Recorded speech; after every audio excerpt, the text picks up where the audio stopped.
Il est 15 heures sur Télé Djibouti, mesdames et messieurs, bonjour et bienvenue sur cette édition. Voici les titres de l'actualité d'aujourd'hui. Un nouveau cap pour le développement économique et régional avec un partenariat avec la Banque africaine de développement.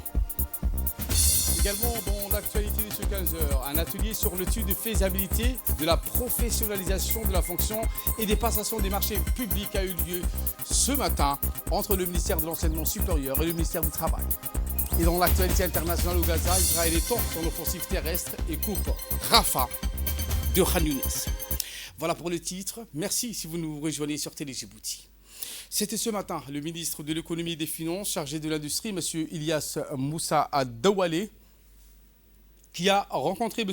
Khaled Fouad Cherif, administrateur du groupe de la Banque africaine de développement.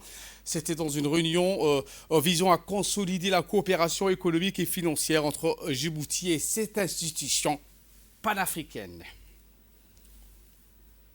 Lors de cet échange, les deux parties ont passé en revue les axes prioritaires du plan stratégique national pour le développement, le DSP 23-27, ainsi que les objectifs de développement de la vision 2035 qui vise également à transformer l'économie djiboutienne par des investissements ciblés. Les infrastructures routières, énergétiques et urbaines, notamment dans les régions intérieures, ont dominé les discussions avec un accent sur le développement du corridor transfrontalier des projets d'électrification rurale. Ces infrastructures ne sont pas seulement des leviers de croissance, mais aussi des outils d'intégration régionale, a souligné le ministre le rôle dans l'atténuation des disparités économiques. Lors des travaux, le financement des projets phares pour 2025 a été également examiné, notamment les initiatives portant sur les résiliences du changement climatique et la diversification économique. Pour plus d'explications, écoutons donc le responsable de la Banque africaine de développement. Nous allons revenir donc ça en images dans nos prochaines éditions. Je vous le disais en titre, cet atelier sur l'étude de faisabilité de la professionnalisation de la fonction et des passations des marchés publics, et bien dans le cadre de l'amélioration de la transparence et de l'efficacité des procédures d'achat public, un atelier sur l'étude de faisabilité et de la professionnalisation de la fonction de passation des marchés publics tenu ce matin au Djibouti Palace Kempinski, placé sous le haut patronage du ministère de l'Enseignement supérieur et du ministère en collaboration avec le ministère du Travail et le secrétariat général de la présidence avec le soutien technique et financier de la Banque mondiale et de la Banque islamique de développement. Un atelier qui a réuni plusieurs acteurs clés du secteur public, en l'occurrence les membres du gouvernement, le ministre de l'Enseignement supérieur et de la Recherche, M. Nabil Mohamed Ahmed, le ministre du Travail, M. Omar Abdi Saïd. L'objectif principal de l'atelier est d'explorer les différentes approches et meilleures pratiques concernant la professionnalisation de cette fonction de passation du marché. Les discussions sont clôturées également dans l'après-midi d'aujourd'hui, vont se clôturer aujourd'hui dans l'après-midi et porteront sur les enjeux actuels, notamment les défis rencontrés et les opportunités d'amélioration qui s'offrent à Djibouti. Un rapport sera présenté également à la Commission nationale de passation du marché public, présidée par le secrétaire général de la présidence et suivi également d'un débat dans l'après-midi concernant sur les passations du marché public. Training on contract management. This event today is about the par la suite, les discours ont été prononcés à la tribune de cet événement. Commençons avec le secrétaire général de la présidence, M. Almis Mohamed, qui a témoigné que le gouvernement djiboutien n'a ménagé aucun effort pour rendre donc les commandes publiques transparentes afin de renforcer la bonne gouvernance. C'était ses propos, écoutons. Je vais essayer de ne pas être trop long parce que je pense que nous avons beaucoup de choses à partager, mais c'est d'abord toujours un plaisir pour moi d'intervenir dans le cadre de cet atelier qui aujourd'hui est axé sur la professionnalisation de la passation en matière de marché. Et je pense que nous profiterons de cet atelier pour pouvoir échanger, pour pouvoir partager nos réalisations, nos aspirations, ainsi que les perspectives qui sont les nôtres. Mesdames et messieurs, donc dans un monde qui est en perpétuelle évolution technologique et où, dans un monde aussi, l'exigence de nos concitoyens va donc crescendo, la professionnalisation de la fonction des achats passe nécessairement par la valorisation de nos ressources nationales. Ainsi, pendant que nous nous orientons d'une part vers une automatisation des procédures et des processus, il nous faut en parallèle davantage former, davantage structurer, davantage professionnaliser ceux qui les mettent en œuvre. Le ministre l'a évoqué avant moi, mais je crois que la Commission nationale des marchés publics a, ces dernières années, entrepris d'importantes réformes en faveur, d'une part, de l'amélioration de la gouvernance, en faveur aussi d'une plus grande transparence et d'une plus grande aussi efficacité dans la gestion de la commande publique.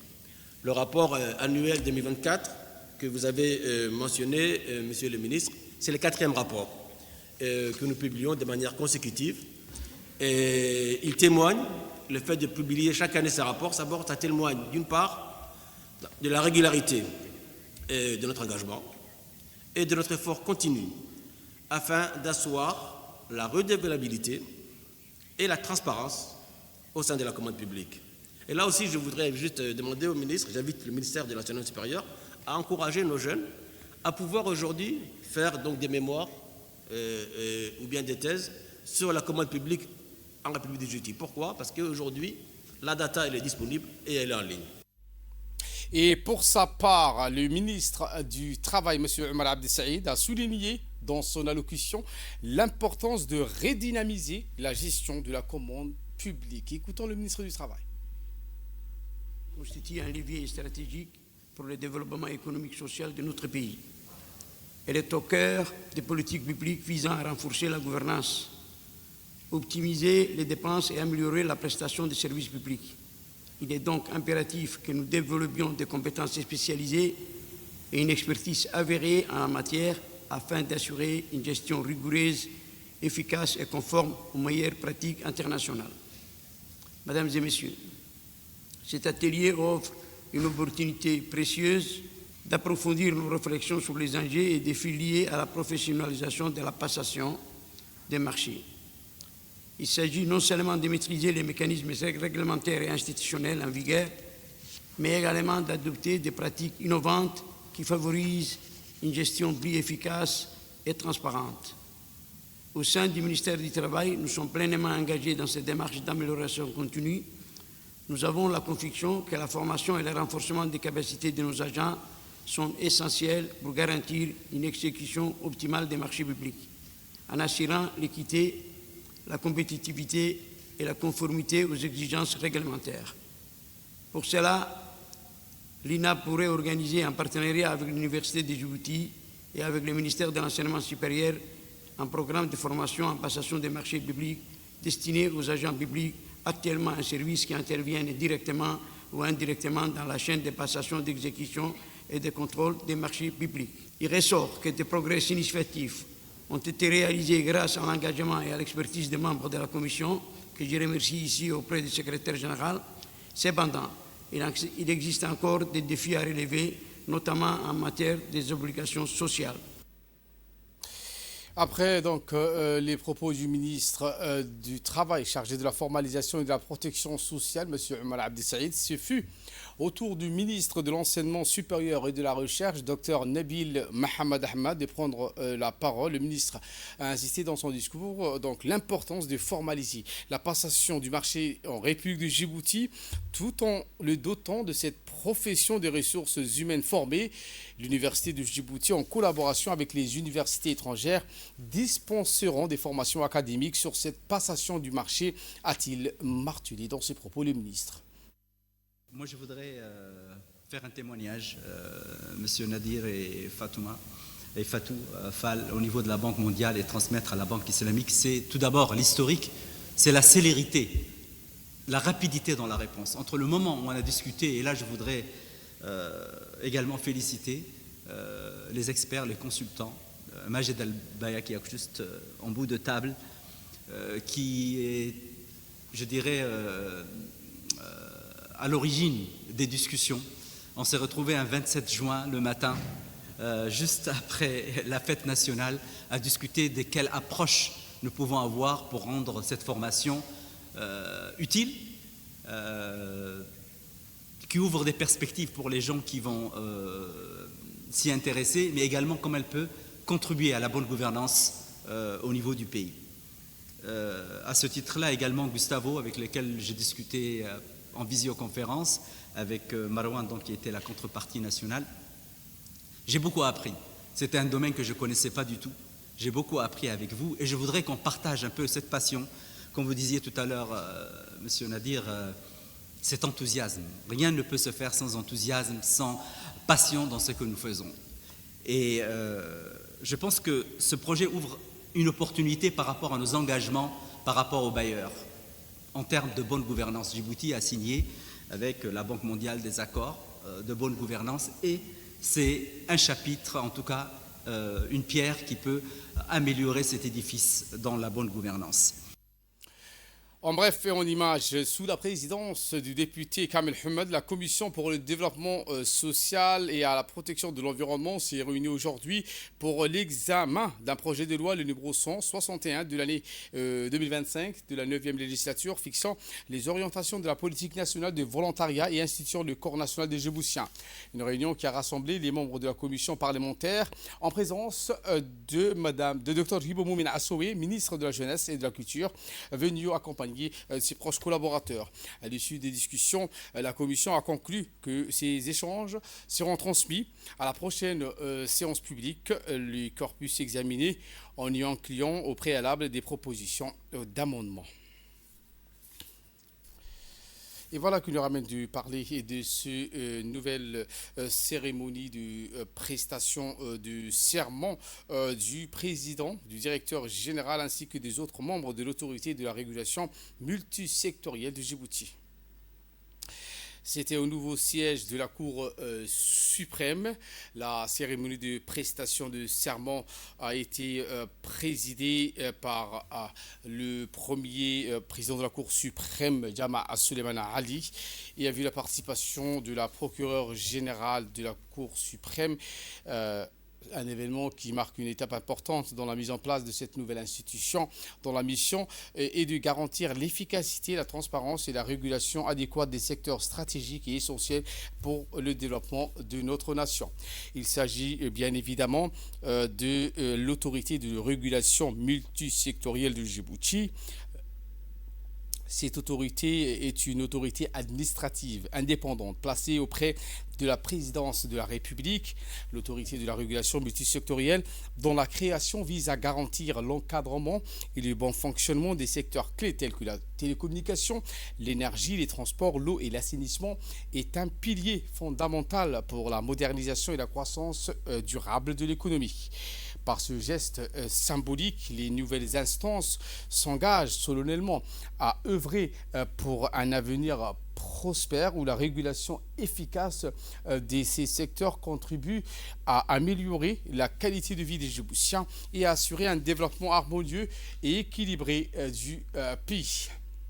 Une cérémonie de prestation de serment qui s'inscrit également dans le cadre de l'engagement de l'État djiboutien à renforcer l'indépendance et la transparence des institutions publiques et à soutenir un développement économique inclusif et équitable. Pour plus d'explications, écoutons le président de la Cour suprême, M. Jama Suleymana Ali.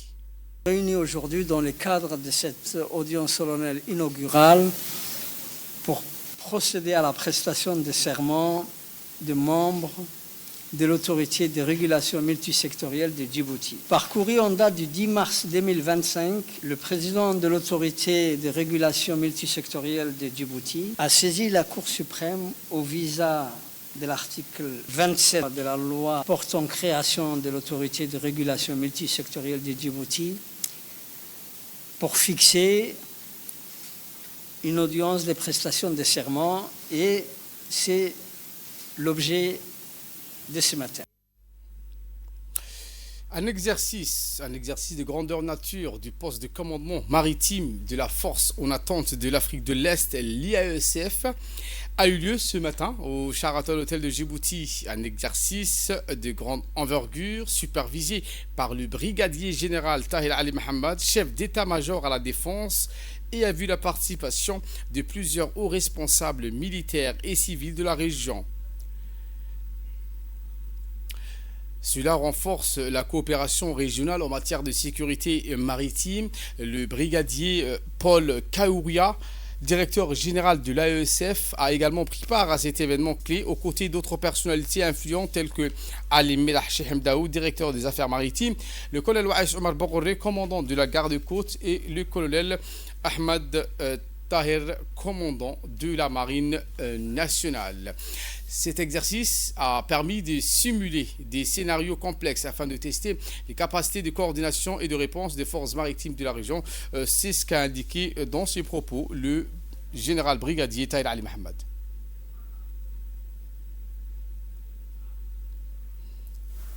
Et un privilège de m'adresser à vous aujourd'hui à l'occasion de l'ouverture de cette conférence de planification initiale pour l'exercice maritime au poste de commandement de la force en attente de l'Afrique de l'Est. Votre présence témoigne de notre volonté commune de renforcer la préparation de l'ISF et son efficacité opérationnelle pour répondre aux défis de sécurité qui évoluent dans notre espace maritime. Cet exercice de poste de commandement maritime illustre notre engagement collectif à renforcer nos capacités de planification opérationnelle, de coordination inter-agences et de réponse rapide face aux défis sécuritaires. Cette conférence vise à préciser les objectifs, à perfectionner les concepts opérationnels et à définir les exigences logistiques nécessaires à la réussite de l'exercice à venir. Permettez-moi de rappeler qu'en 2009, Djibouti a accueilli un exercice d'entraînement de grande envergure organisé par l'ISF, qui a démontré avec succès que la force avait atteint une capacité opérationnelle initiale. Les leçons tirées de cette expérience continuent d'enrichir nos méthodes de planification et d'exécution, y compris pour cet exercice maritime. Je vous invite donc tous à vous investir pleinement dans les échanges et les travaux de cette conférence. Vos expertises respectives et votre engagement contribueront à améliorer la portée et l'efficacité de cet exercice, renforçant ainsi la préparation opérationnelle de l'ISF face aux enjeux de sécurité maritime. Et en nouvelle du monde, la journée internationale du sport au service du développement et de la paix, célébrée le 6 avril. Cette journée internationale du sport au service du développement et de la paix offre l'occasion de présenter le rôle du sport en tant que moteur de changement social et de développement communautaire. Je vous le disais en titre, Israël, l'État sioniste, étend son offensive terrestre à Gaza et coupe Rafah de Khan Younes. L'armée israélienne a intensifié son offensive terrestre, élargissant ses opérations au nord de la bande de Gaza, tandis que les frappes aériennes se poursuivent dans le sud, notamment à Khan Younes et à Rafah. L'Afrique frappée par des nouvelles taxes douanières américaines. Ces taxes qui varieront de 10 à 50% risquent de compromettre la compétitivité des produits africains sur le marché américain, rendant plus difficile l'accès à l'un des plus grands marchés mondiaux. Voilà pour l'essentiel de ce 15h. Merci à vous de nous avoir suivis et très bonne suite des programmes sur Télé Djibouti.